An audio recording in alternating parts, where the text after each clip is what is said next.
Hi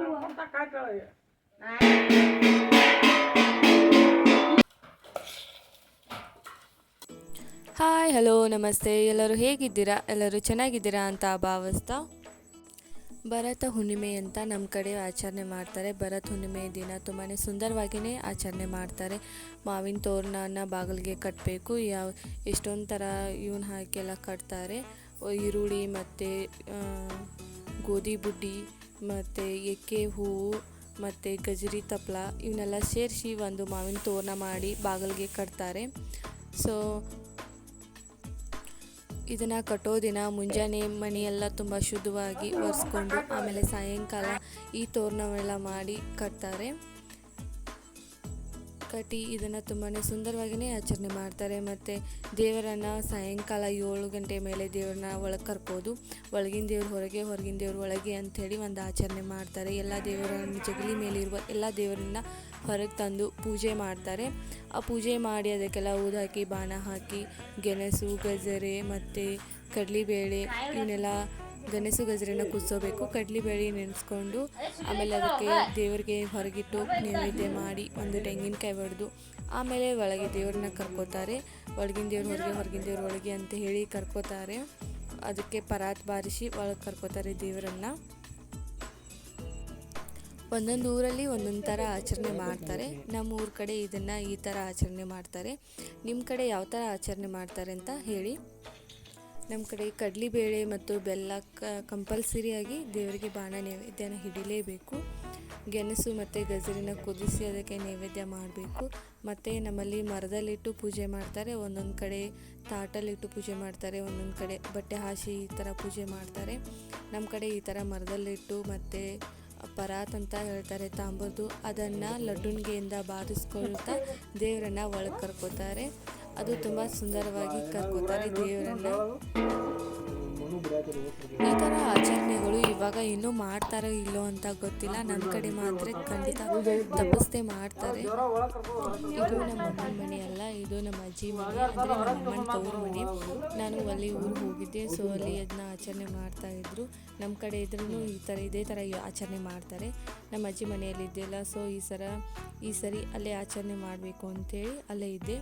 ಅಲ್ಲಿ ನಮ್ಮ ಅಜ್ಜಿ ಮನೆಯಲ್ಲಿ ತುಂಬ ಚೆನ್ನಾಗಿಯೇ ಆಚರಣೆ ಮಾಡ್ತಾರೆ ಇದನ್ನು.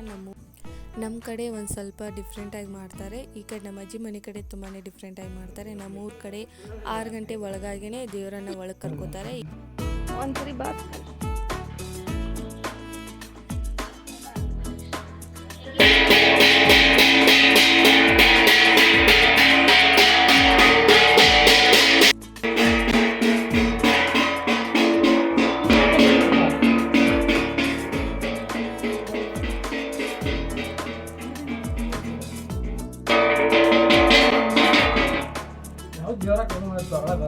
ನಮ್ಮೂರ ಕಡೆ ಆದರೆ 6 ಗಂಟೆ ಒಳಗಾಗಿ ದೇವರನ್ನ ಒಳಗೆ ಕರ್ಕೋತಾರೆ. ಈ ಕಡೆ ನಮ್ಮ ಅಜ್ಜಿ ಮನೆ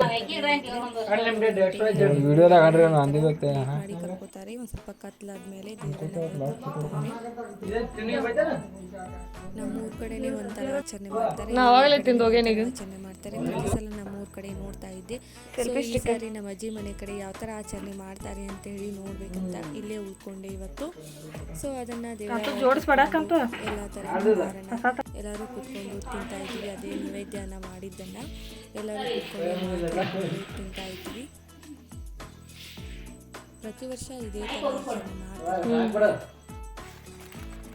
ಹಾಗೆ ಒಂದು ಸ್ವಲ್ಪ ಮುಂಜಾನೆ ತಿಂಡಿಗೆ ಆಗಲಿ ಮೊಸರು ಅವಲಕ್ಕಿ ಮಾಡಬೇಕು ಅಂಥೇಳಿ ಮೊಸರು ಅವಲಕ್ಕಿ ಮಾಡ್ತಾಯಿದ್ವಿ.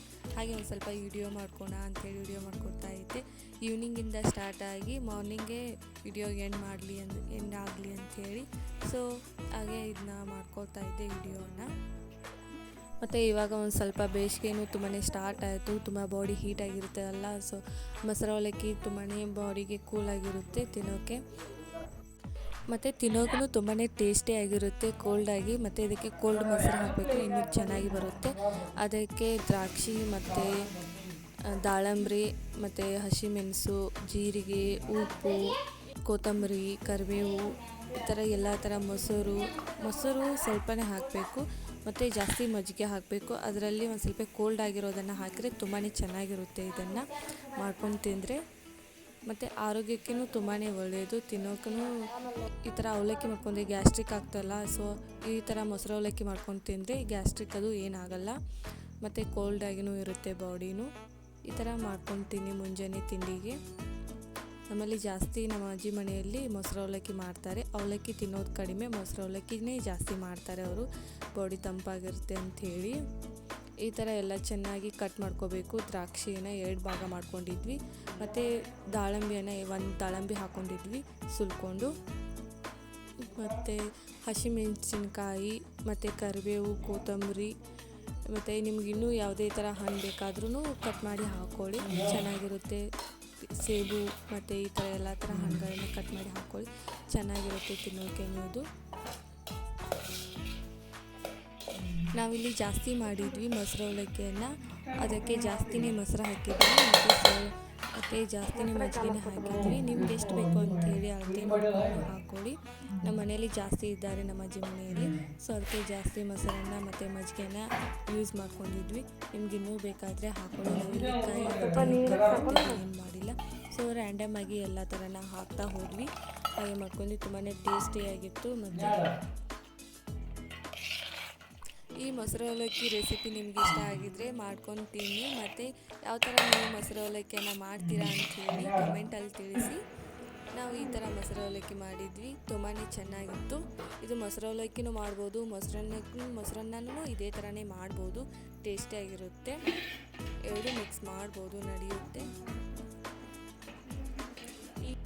ಈ ವಿಡಿಯೋ ನಿಮ್ಗೆ ಇಷ್ಟ ಆದರೆ ಪ್ಲೀಸ್ ಲೈಕ್ ಮಾಡಿ, ಸಪೋರ್ಟ್ ಮಾಡಿ, ಶೇರ್ ಮಾಡಿ, ಕಮೆಂಟ್ಸ್ ಮಾಡಿ. Thanks for watching my video.